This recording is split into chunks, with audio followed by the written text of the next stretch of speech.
বাহিরের চোখ দিয়ে যে দেখে সে মনে করবে বিশ্বটা পুরো আগায় যাচ্ছে উন্নতির দিকে, অগ্রগতির দিকে। আর যার ভিতরের কলবের চোখটা জিন্দা, সে দেখবে যে পুরো বিশ্ব আগায় যাচ্ছে কিয়ামতের দিকে।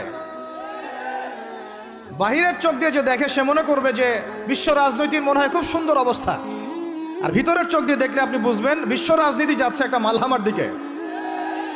বাইরের চোখ দিয়ে দেখবেন মনে হবে সব সুন্দর চলছে, আমরা হালাল খাচ্ছি, আর ভিতরের চোখ দিয়ে দেখলে দেখবেন যে 90% মানুষের রিজিক হারাম। বাইরের চোখ দিয়ে দেখলে আপনি মনে করবেন মেয়েরা এগিয়ে যাচ্ছে, মাশাআল্লাহ, কত উন্নতি, অগ্রগতি, প্রোগ্রেস, নারী জাগরণ আন্দোলন। আর ভিতরের চোখ দিয়ে দেখলে আপনি দেখবেন মেয়েরা আগাচ্ছে ঠিকই, কিন্তু আস্তে আস্তে তারা জাহান্নামের দিকে এগিয়ে যাচ্ছে। বাইরের চোখ দিয়ে আপনি দেখবেন মুসলিমদের সংখ্যা প্রচুর, আমাদের ভয় কিসে, এত সংখ্যা, লক্ষ লক্ষ, কোটি কোটি। ভিতরের চোখ দিয়ে দেখলে বুঝবেন প্রকৃত পাক্কা ইমানদারের সংখ্যা হাতে গোনা যায়। বাইরের চোখ আর ভিতরের চোখ এক